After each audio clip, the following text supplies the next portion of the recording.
Hello, I'm Jana, and welcome back to the Crafty Corner. This week at the Funkie Junkie Inspiration Avenue, we are going to be focusing on the new Tim Holtz Distress Mica Spray Stains and Pearlescent Crayons. If you'd like to join the fun at the Funkie Junkie Challenge, we are going to have a hashtag down in the description box. Enter your creative makes using the Distress Mica Spray Stains or Pearlescent Crayons using the hashtag #TheFunkieJunkie. As always, we greatly look forward to seeing all of your creative makes. If you would like a written description of today's card tutorial, there will be a link down in the description box for my blog. And our project today is going to be featuring the new Tim Holtz Colorize Wreath die set. We're going to have a lot of fun. We're going to make 2 different cards featuring the mica spray stains and pearlescent crayons. To find out which materials I'm going to be using, go ahead and pause here.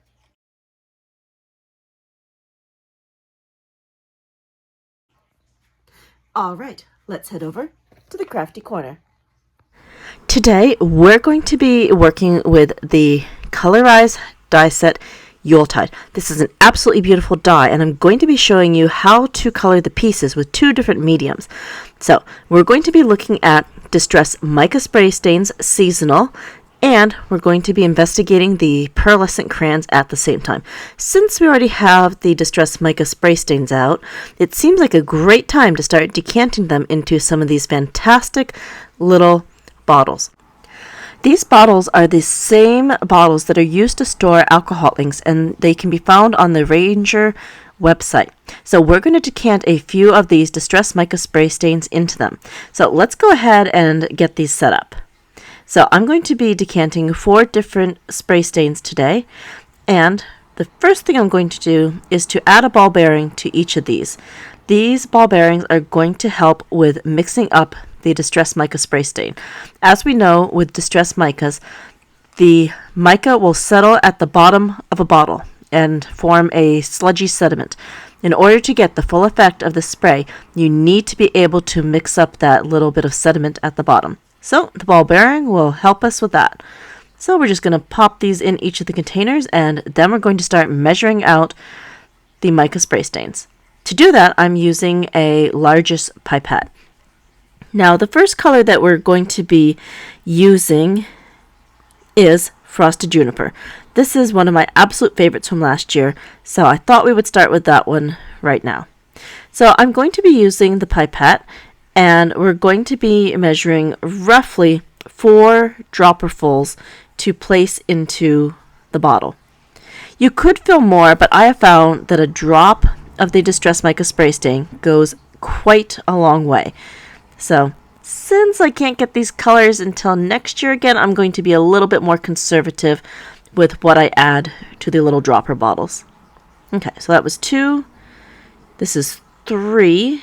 And now we just need 1 more. Okay, so that is pretty good for this one. I'm happy with the amount. I have this maybe a quarter or a third of the way full, but it's going to be plenty for what we need to do. Now comes the tricky part. So we take the little nozzle and we put it on top of the bottle. And if you press down very, very firmly with your thumbs, it will click into place. As you can see here, I'm definitely struggling with it and hadn't quite gotten the knack of pushing that little squeezy top in yet, but it's definitely stiff, and you've got to have strong thumbs in order to successfully get that into the container. But we got it, and now we're just going to put the lid on that first bottle and give it a quick shake. Okay, so that's looking pretty good. We're going to go ahead and decant the other 3 containers. For these, I'm going to be using Peppermint Stick, Tree Lot, and Wicked Elixir. Since we've already seen the process, we'll go ahead and put this on fast forward. Again, it's going to be about 3 dropperfuls per bottle, which will fill our bottles about 1/3 of the way full. To start our card base, I'm going to be adding some decayed pearlescent crayon to the Ranger Gray Woodgrain. So we're just going to quickly take the crayon and we're going to scribble that down on our surface. No particular pattern, we just want to get some quick color down. Alright, that looks pretty good. Next, I'm just going to go in with my fingers and we're just going to smudge this into the paper. We're just trying to get a little bit of delicate sparkle and shine onto here for our background. And it also helps the wood grain pop just a little bit. So a little bit more over here and a little bit more on the edges, and that should be pretty good. Again, all we're doing is just taking our fingers and smudging that crayon into the wood grain.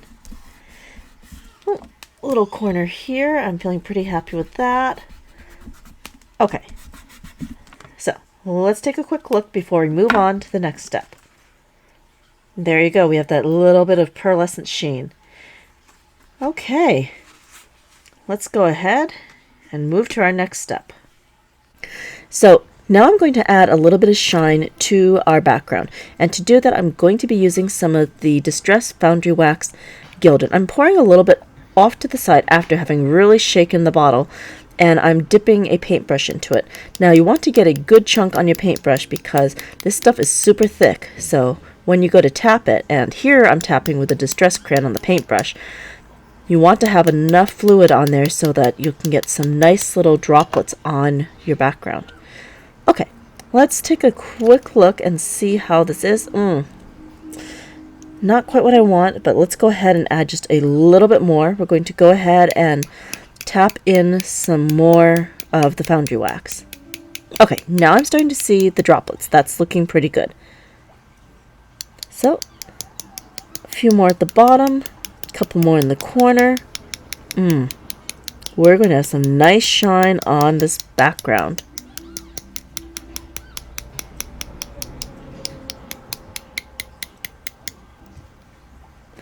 Okay, let's go ahead and take a quick look. As you can see, we've got spatters all over the card. Now we need to heat emboss this to get the real shine.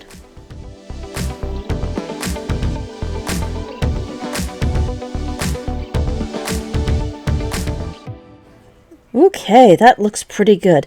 Now I'm going to attach this layer on top of a base layer using the ATG gun. I decided to go with a base layer of kraft stock, and the wood grain is going to go over the top. The base layer was cut at 4¼ inches by 5½ inches, and the wood grain was cut at 4 inches by 5¼ inches. So let's go ahead and double layer this. My base layer is from the Cool Kraft Stock Idea-Ology collection, and we're just placing the wood grain over the top and giving it a nice green border. Alright, now our second one I decided to layer with the warm kraft stock and a piece of worn wallpaper over the top.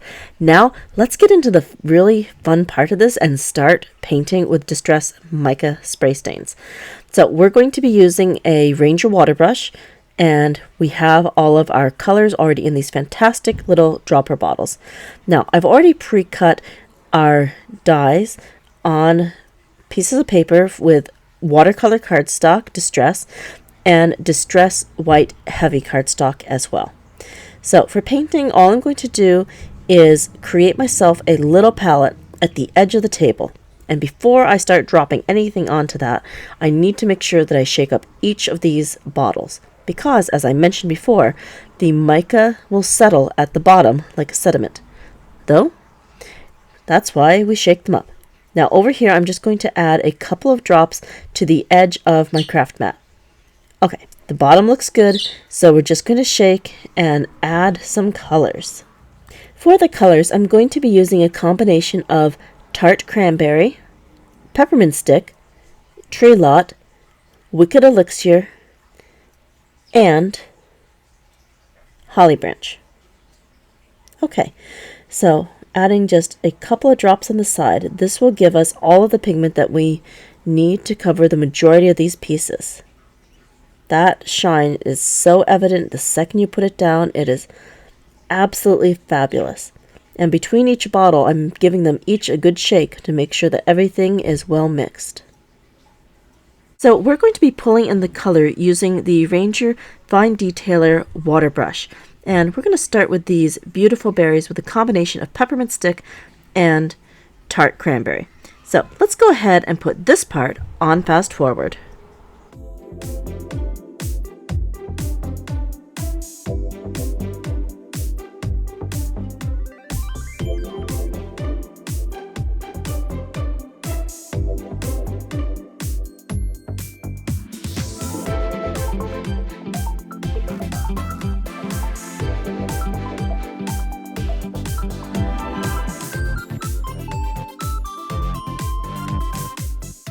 Okay, let's pull in our second set of die cuts. For these, we're going to be coloring them with the Distress Pearlescent Crayons. And the colors we're going to be using are Fresh Balsam, Bubbling Potion, and Merry Mint. So, we're going to gently smudge these all over each die cut section until we have a nice solid color to work with.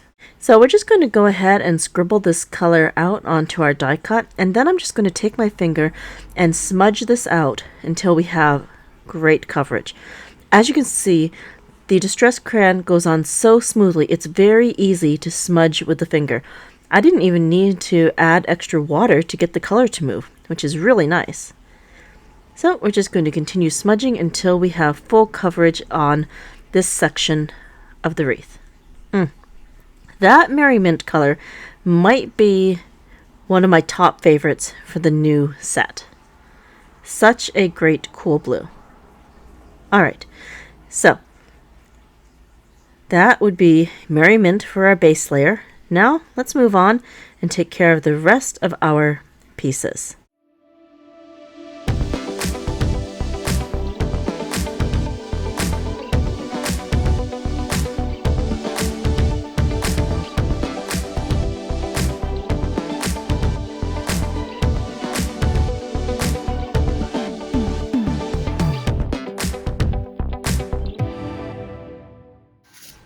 Now, let's start assembling our die cuts. These first three base layers are super easy to put together. So, I have my darkest layer at the bottom, and then my medium layer in the middle, and my lightest layer on top. To make my life so much easier, I put these second two layers on the back of some double-sided sticky tape. This means I've pretty much turned this die cut into a large sticker, and that makes the assembly process so much easier. But as you can see, we had to be super careful when extracting this die cut. There were a lot of very little cuts, so it took a bit of patience to carefully weed all of these out. Now, let's go ahead and start stacking. So these first three layers were super easy to stack. There were some very distinctive cuts that were easy to match up and provided a great foundation for the base of this wreath. But as always, we have to be careful and keep an eye on where all of those little identifying marks are. I highly recommend that you check out the Sizzix video that details how to put together these complex colorize die sets. And this one was definitely a bit more complex than average. With our first layer in place, let's go ahead and add that next part on top.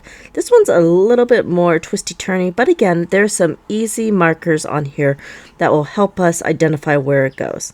So this part went relatively easy, and those first three bottom layers look really good all together.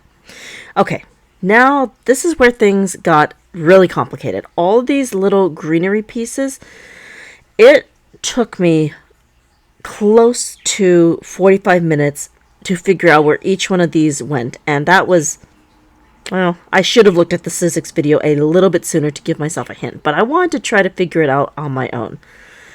So if you're going to be attempting Yuletide, absolutely fun, absolutely beautiful, but check out the video and save yourself a little bit of hassle when assembling these.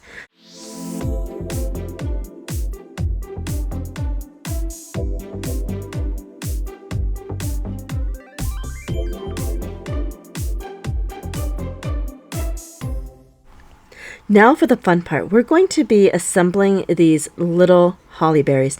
These are gorgeous and so full of detail. Now, to make this job just a bit easier, I decided to use the Sizzix die pick. This makes picking up the pieces so much easier, and they layer together beautifully. There is no guesswork in these, so this was an absolute pleasure to assemble. So we're just going to go through this, and we're going to stack all of our little cranberry pieces together, and then we will see about assembling the rest of the wreath.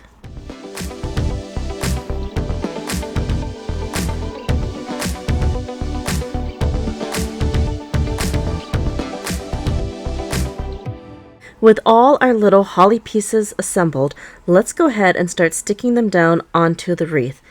Okay, looking back at the wreath, it was absolutely worth all of the stress and just a bit of frustration because the layers are absolutely fantastic and the detail is beyond amazing.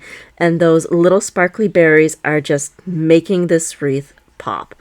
So, definitely worth the time. So again, I'm just going in with a die pick and I'm picking up each of the little berries and then just placing them gently onto the wreath. Again, these do have double-sided tape on the back, so they are super easy to transfer over.